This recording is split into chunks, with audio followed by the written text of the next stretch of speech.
बिस्मिल्लाहिर्रहमानिर्रहीम। ये स्टूडेंट, आज की क्लास में हम क्वेश्चन नंबर 16 सॉल्व करेंगे। बहुत ही इंपॉर्टेंट, और मेरा ख्याल है कि हो सकता है कि आपको लॉन्ग में आए ये वाले क्वेश्चंस। ठीक है, तो इसके स्टेटमेंट सुने। If a b and c are non zero real number, non zero real number यानी कि ज़ीरो के अलावा, प्रूव दैट, हमने प्रूव करवाना है कि ये वाला जो है ना इसके इक्वल हो, और इसकी लेफ्ट हैंड साइड इसके इक्वल प्रूव करानी है, इसकी लेफ्ट हैंड साइड इसके इक्वल प्रूव करानी है। फर्स्ट ऑफ ऑल इसके रिलेटेड हम पीछे एक एग्जांपल देखते हैं। स्टूडेंट, ये एग्जांपल नंबर 8 पे आ जाओ। ये हमारे पास लेफ्ट हैंड साइड और ये हमारे पास राइट हैंड साइड है। ठीक है, हमने इसकी लेफ्ट हैंड साइड ले ली। लेफ्ट हैंड साइड क्या है? A over B plus C over D. तो इसको हमने ए ओवर बी को मल्टीप्लाई करवा दिया 1 के साथ, सी ओवर डी को भी मल्टीप्लाई करवा दिया 1 के साथ। अगर किसी नंबर को 1 से मल्टीप्लाई करवाएं तो उस प्रॉपर्टी को हम कहते हैं मल्टीप्लिकेटिव आइडेंटिटी, क्योंकि मल्टीप्लिकेशन की जो आइडेंटिटी होती है वो हमारे पास होती है 1। ठीक है, अब देखो स्टूडेंट, ए ओवर बी ऐसे ही ये मल्टीप्लाई, तो ये जो 1 है ना, हमने इसको डी से मल्टीप्लाई भी करवा दिया और उसी के साथ डिवाइड करवा दिया। इसी तरह सी ओवर डी, तो ये जो 1 है ना, इसको हमने बी से मल्टीप्लाई भी करवा दिया और बी से डिवाइड करवा दिया। ठीक है, अब यहाँ पे जो बात याद रखने वाली है वो क्या कर रहा है कि ए ओवर बी है ना, इसका जो डिनोमिनेटर आ रहा है उसको ए ओवर बी से मल्टीप्लाई भी करवा रहा है और उसी के साथ डिवाइड भी करवा रहा है। ठीक है स्टूडेंट, इसी तरह सी ओवर डी था ना, इसको वो बी से मल्टीप्लाई भी करवा रहा है और बी से डिवाइड भी करवा रहा है। ठीक है स्टूडेंट, इसको आपने नाम देना है मल्टीप्लिकेटिव इनवर्स का। जिस तरह एक बी नंबर है उसका उल्टा क्या होता है? 1 ओवर बी होगा, तो इसको हमने कह दिया मल्टीप्लिकेटिव इनवर्स। इसी तरह आ जाए स्टूडेंट, ये देखो ए ओवर बी ऐसे ही आ गया। डी को अगर 1 से मल्टीप्लाई कराएं तो डी ओवर डी आ गया, सी ओवर डी ऐसे ही आ गया, बी को 1 से कराएं तो बी ओवर बी आ गया। तो इसमें हमने क्या रीज़न दिया है कि ए मल्टीप्लाई 1 ओवर बी करें तो ए जब 1 से मल्टीप्लाई होगा तो ए ओवर बी आ जाएगा। अब देखो A D over B D plus C B over D B आ गया।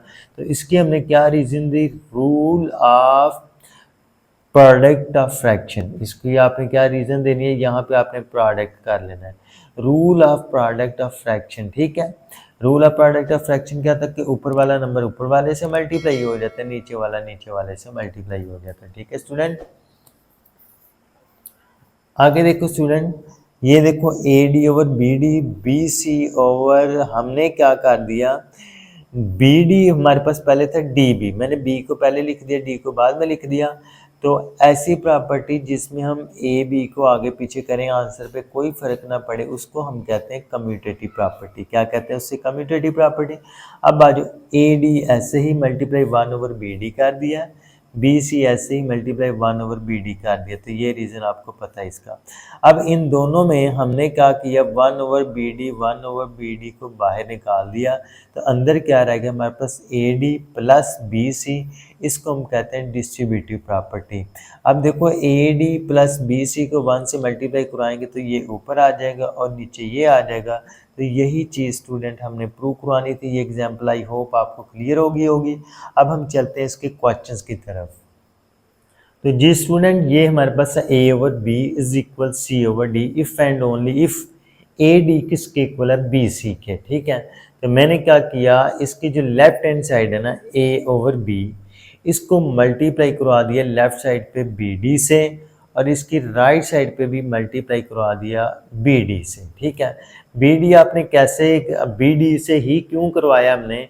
क्योंकि इसके नीचे b है, इसके नीचे d है, दोनों को आपने मल्टीप्लाई करवा के जो आंसर आएगा ना, या इन दोनों का एलसीएम लें तो एलसीएम bd आता है। लेफ्ट साइड पे भी मल्टीप्लाई करवा दिया और राइट साइड पे भी मल्टीप्लाई करवा दिया। तो ऐसी प्रॉपर्टी जिसमें हम लेफ्ट साइड पे और राइट साइड पे सेम नंबर से मल्टीप्लाई कराएं, उस प्रॉपर्टी को कहते हैं मल्टीप्लिकेटिव प्रॉपर्टी ऑफ इक्वालिटी। ठीक है, यानी कि इक्वेशन के अगर दोनों साइडों से हम किसी सेम नंबर से मल्टीप्लाई करवाएं या इक्वल की दोनों साइडों पे सेम नंबर से मल्टीप्लाई करवाएं तो उसको हम बोलते हैं मल्टीप्लिकेटिव प्रॉपर्टी ऑफ इक्वालिटी। ठीक है स्टूडेंट, अब देखो ए को हमने मल्टीप्लाई करवा दिया 1 से ओवर बी ऐसे ही, ये भी ऐसे ही। सी को मल्टीप्लाई करवा दिया 1 से, ये डी ऐसे ही और बी डी ऐसे ही। तो अगर किसी नंबर को 1 से मल्टीप्लाई करवाएं तो उसको हम कहते हैं मल्टीप्लिकेटिव आइडेंटिटी। क्या कहते हैं? Multiplicative identity. अब देखो ये ए ऐसे ही, ठीक है, ये ए ऐसे ही, तो ये 1 ओवर बी मल्टीप्लाई बी और ये डी को बाहर निकाल दिया। ये सी ऐसे ही 1 ओवर डी मल्टीप्लाई डी और बी को बाहर निकाल दिया। इसको हम कहते हैं एसोसिएटिव प्रॉपर्टी। इसको हम क्या कहते हैं? Associative property. एसोसिएटिव प्रॉपर्टी क्या होती है कि अगर हमारे पास 3 नंबर हों, उनको आगे पीछे कर लें, आंसर पे फ़र्क ना पड़े, उसको हम कहते हैं associative property. With respect to multiplication हो रही है इधर। अब देखो स्टूडेंट, ये बी से कैंसिल हो गया, डी से कैंसिल हो गया, तो इसको हम कहते हैं मल्टीप्लिकेटिव इनवर्स। क्या कहते हैं इसको? Multiplicative inverse. तो आगे देखो स्टूडेंट, ए जब 1 से ए को 1 से मल्टीप्लाई करवाएंगे तो कोई फ़र्क नहीं पड़ेगा, दोबारा ए डी आ जाएगा। सी को 1 से मल्टीप्लाई करवाएंगे, कोई फ़र्क नहीं पड़ेगा, सी भी आ जाएगा। इसको कहते हैं मल्टीप्लिकेटिव आइडेंटिटी। किसी नंबर को 1 से मल्टीप्लाई करवाएं, दोबारा वही नंबर आ जाए, इसको कहते हैं मल्टीप्लिकेटिव आइडेंटिटी। तो हमें तो चाहिए था कि ए डी इक्वल होना चाहिए बी सी के, लेकिन हमारे पास क्या आ रहा है? ए डी इक्वल है सी बी के। तो हम क्या करें? बी को पहले लिख देते हैं, सी को बाद में लिख देते हैं। तो ऐसी प्रॉपर्टी जिसमें हम नंबर्स को आगे पीछे कर दें मल्टीप्लिकेशन में, लेकिन नंबर रिजल्ट पे, आंसर पे कोई फ़र्क ना पड़े, उसको हम कहते हैं कम्यूटेटिव प्रॉपर्टी। तो ए डी किसके इक्वल है? बी सी के। इसको हमने क्या दिया? Commutative property. आई होप ये क्वेश्चन आपको सही से क्लियर हो गया होगा। अब हम चलते हैं इसके नेक्स्ट पार्ट की तरफ। प्यारे बच्चे, इसका बी पार्ट देखो, ए ओवर बी है मल्टीप्लाई सी ओवर डी है is equal a c over B d. ठीक है, हमने इसकी लेफ्ट हैंड साइड ले ली है। ठीक है, लेफ्ट हैंड साइड ले लिया, ए ओवर बी था ना, इसको मैंने लिख लिया ए मल्टीप्लाई 1 ओवर बी, फिर ये डॉट ऐसे ही सी मल्टीप्लाई 1 ओवर डी। इसको हम कहते हैं प्रोडक्ट ऑफ फ्रैक्शन। इस प्रॉपर्टी को हम क्या कहते हैं? Product of fraction. यानी कि जो फ्रैक्शन है ना, ओवर की फॉर्म में, ये जो नंबर है ना, इसको हमने लिख दिया है प्रोडक्ट की फॉर्म में, मल्टीप्लाई की फॉर्म में। अब देखो स्टूडेंट, ए मल्टीप्लाई सी और 1 over b multiply 1 over d को मैंने बाहर निकाल के लिख लिया है। अगर हमारे पास 3 नंबर हो, उनको हम आगे पीछे करके लिखें, आंसर पे कोई फ़र्क ना पड़े, उसको हम कहते हैं एसोसिएटिव प्रॉपर्टी। ठीक है, उसको हम क्या बोलते हैं? Associative property. अब देखो, ये ए सी ऐसे आ गया, यहाँ पे मल्टीप्लाई हो गया, 1 को 1 से किया 1, बी को डी से किया बी डी आ गया। इसको हम कहते हैं प्रोडक्ट ऑफ फ्रैक्शन। इसको हम क्या कहते हैं? Product of fraction. A C को 1 से करवाया और ये नीचे बी डी आ गया। यही चीज़ स्टूडेंट हमने प्रूव करवानी थी। आई होप ये पार्ट भी आपको सही से क्लियर हो गया होगा। अब सुनना है इसका सी पार्ट। देखो, ये हमारे पास लेफ्ट हैंड साइड है, ये राइट हैंड साइड है।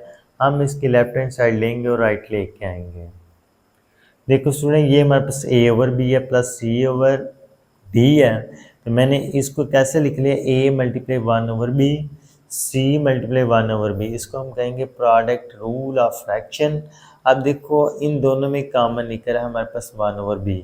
ए प्लस सी अंदर आ गया और 1 ओवर बी बाहर आ गया। इसको हम कहते हैं डिस्ट्रीब्यूटिव प्रॉपर्टी।